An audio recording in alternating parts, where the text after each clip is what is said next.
Hey guys and gals, Nary here from Drake Wing Gamers, so you may on Twitter the Gaming Drag. Today I'm coming back at you into the Let's Play episode of Far Beyond the World. So y'all, without further ado, let's jump right back into it. I'm going to be getting on call soon with my parents. We're going to be watching a scary movie. So, I'm looking forward to it. Anyway, y'all, let's go ahead and jump right back in, shall we? Alarm Chan, you are up, and let's go. Okay. My wolf reiterates again, causing Taliesin to take an aggravated sip of the wine. Ranok, we've been friends for a long while, and you've been good to me. Honestly, it's the least I owe you. It doesn't look good.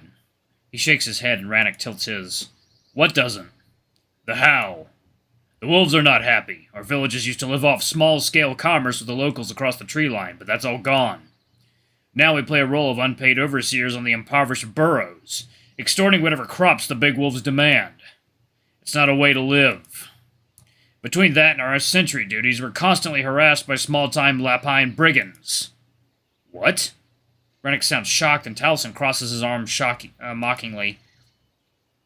Why so surprised? We've been sending letters to your father for months now. Some of the Sylvan folks are already up in arms, and can you blame them? He doesn't discuss politics with me. Politics? The hooded male scoffs. Our way of life is at stake. We're just as much as part of the tribe as you fancy wolves are. Cool it. This time it's Aerith who calms down his companion. Your quarrel is with Varric, not Ranok. But as I said, old friend, it doesn't look good. He faces us with a serious expression. With his human walking fiasco, now the Northern Raid, your father looks increasingly incompetent.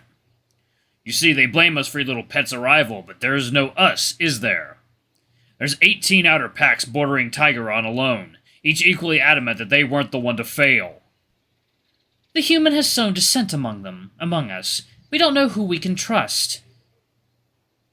How did he get so deep into our forest? How did Golduran wolves enter the northern groves uncontested?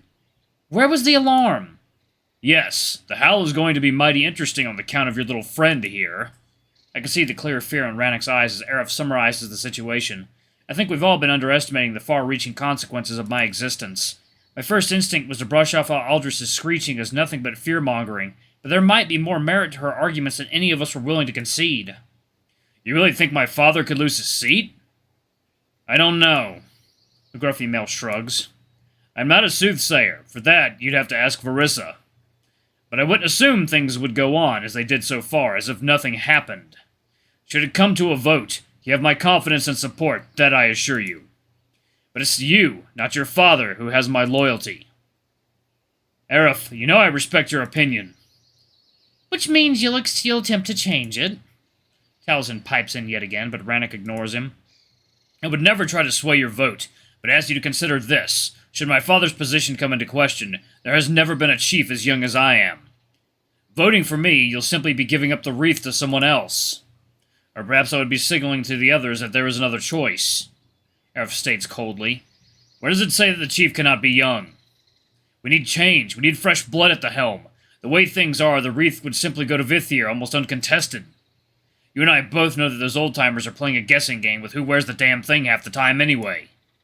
He scoffs, drawing a frown from Ranok's muzzle. There's really no point denying this fact. Even Ranok himself got slightly taken aback at how brazen and blatant the two got at their charade. The outer packs won't change. Vithir won't be that change. He will be more of the same. If you want a revolutionary change, you might get one. After all, among our peers, I'm not the only one with a strong claim. Ranok states plainly in a voice devoid of any levity. If you don't support my father nor Vithir, you might end up with Tano as chief. Tano? The gruffy male erupts in a long bout of laughter that lasts nearly a minute. It takes him all the willpower to compose himself, and even I must admit to finding humor in the sentiment. If anyone nominates that little defective creep at the Howl, I'll personally challenge them to a duel for a grave insult of the gathering. Poor Tano. He's not... Oh. Ooh, excuse me. Oh, I got some air caught in my throat. Yep, that's what laughing like that does to me. Yep. He's not defective. Oh, please. Aerith cuts him off. We all heard of it, the way he conducted himself at that infamous feast. He should count himself lucky not to be exiled, another failing on your father's part. On that, I will agree. Ranok shrugs calmly. After all, I'm the insulted party. Why would I defend him? You're a soft paw, Ranok. You've always been one. Had Aluna not blessed you with a sturdy build, you'd be pushed around like a sweet, naive pup you are. You tried to push me around a few times. Do you remember what happened? My wolf raises his brow at the gruffy male, and they both snicker.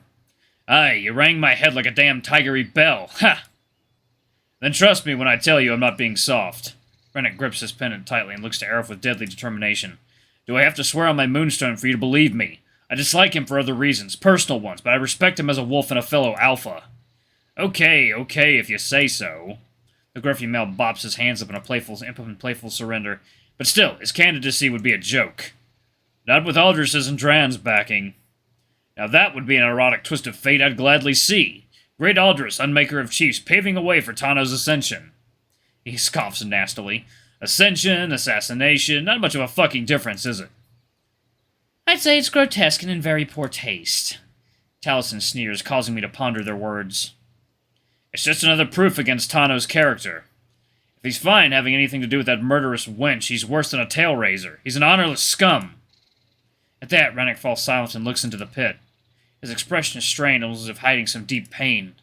Aldris is father of all wolves. There seems to be a complicated history there that slowly starts to reveal itself. At the very least, I think my earlier assumptions about Ranok and Tano begin to check out. I watch as my wolf takes a last deep chug of the wine and gets up, passing the remaining contents back to his friends. Well, it was nice catching up, but I think we've stayed long enough. Oh, don't be like that.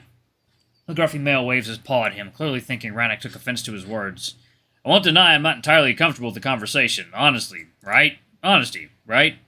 For sure, hard truths, my friend. Well then, the hard truth is despite being uncomfortable, I'm actually glad we had this talk. Oh? You've reminded me how bad things have gotten that I'm needed back home. The sooner I'm done with my errand, the quicker I'll be at my father's side. Swear on your moonstone that you're not upset with me. They lock their expectant gazes for a moment. After a while, Ranok releases a heavy sigh without fulfilling their request. Ha! I knew it!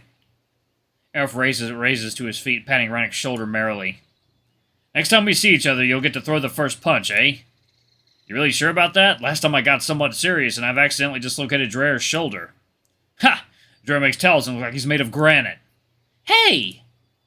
I'm sorry, my pretty little scribbler, but that's the truth. I saw that wolf break a thumb during a spar once. Who does that? Pretty little scribbler, huh? Interesting. He scoffs, drawing an amused smile from Ranok. Yeah, well, Dreyer is on the delicate side. Almost as if his mother was made out of glass. I bet Vithir had to be sedated not to break her. The wolf knows how to dish it. The way he goes about it, mating looks like the most vicious of battles. The gruffy male blurts out as if it were nothing, shocking us all. I was watching him once having a tumble with my aunt when he stayed over. Poor bitch couldn't walk straight for a week. Likes to hate fuck that one. Huh, gross! Taliesin groans, and I increasingly suspect he might be one of us. I can understand the females fawning over him in his glory days, but now, past his prime? That wolf became a fat joke. One without a punchline. Ranok chuckles reluctantly at their banter, but his amusement is not entirely genuine. Okay, you're trash-talking my adoptive father. He tries to pass it off as jest, but the way he spoke of Vithir earlier, I can feel he's not exactly that comfortable with the topic.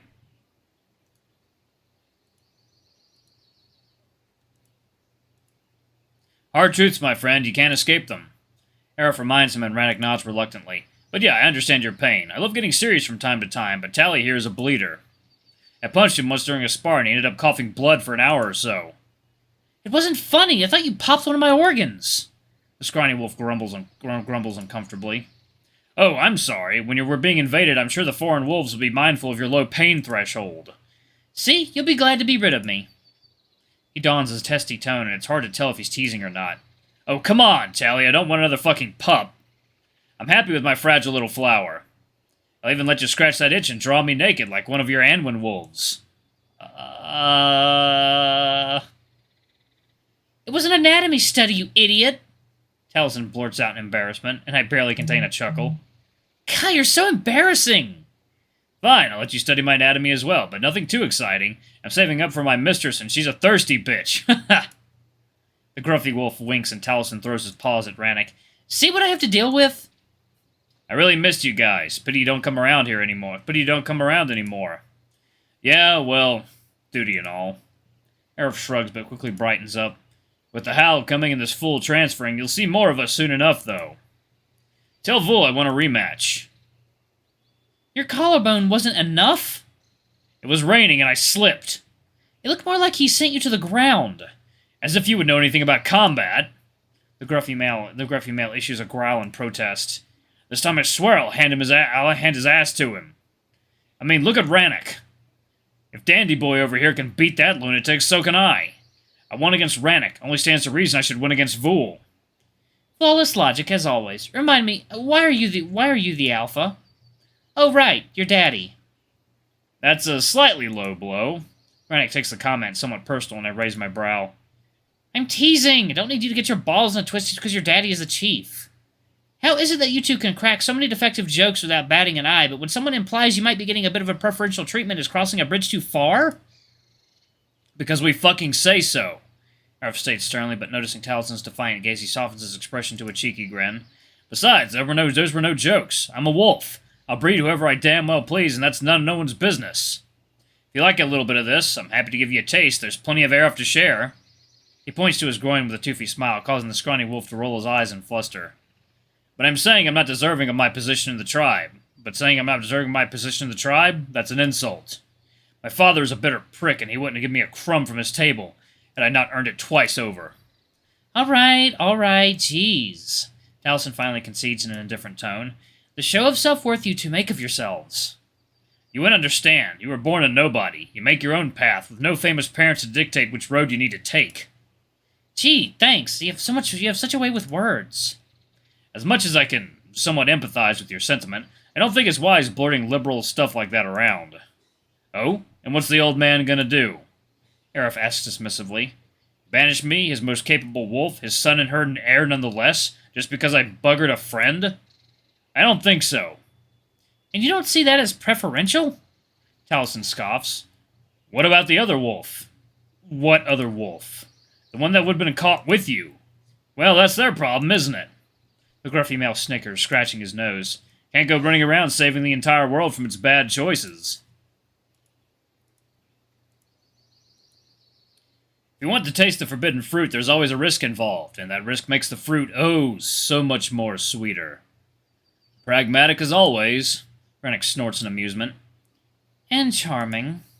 Ah! If you're peckish, I have 2 massive fruits for you to feast on. I nearly... These wolves are so hypocritical. Saying that a tail raiser is like the second worst thing you can be, and then, like, actively teasing him. Ugh. I nearly gasp at this. It's like, rules for thee, but not for me. I nearly gasp as the gruffy male grasps his bulge and bops it merrily, causing Taliesin to push him away. Ah, get lost! Like you are getting lost in my abs.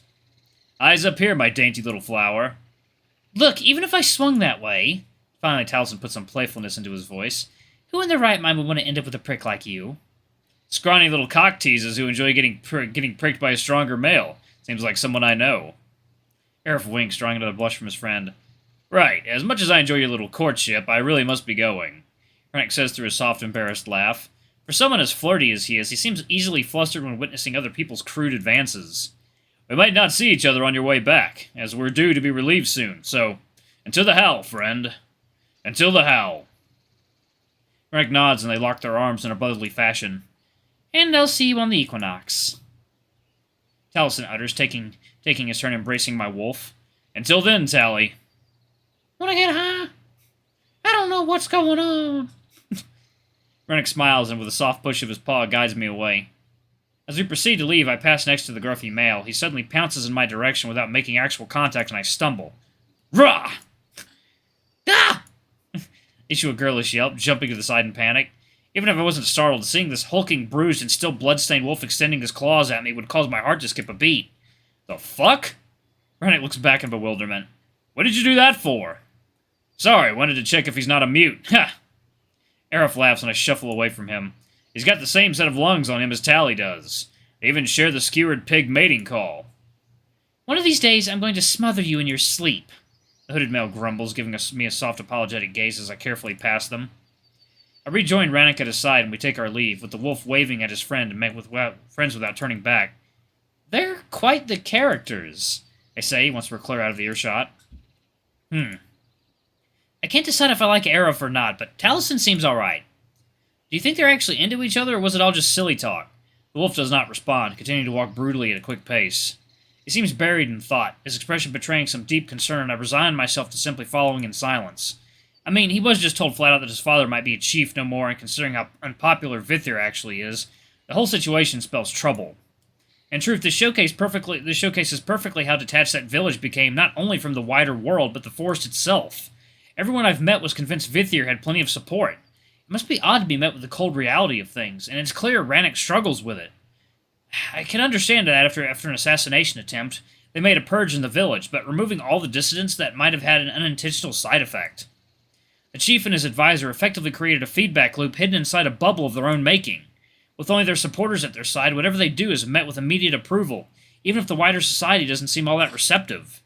This means that over the years they grew complacent and emboldened, to the point that any sign of disagreement might be seen as a challenge to their rule.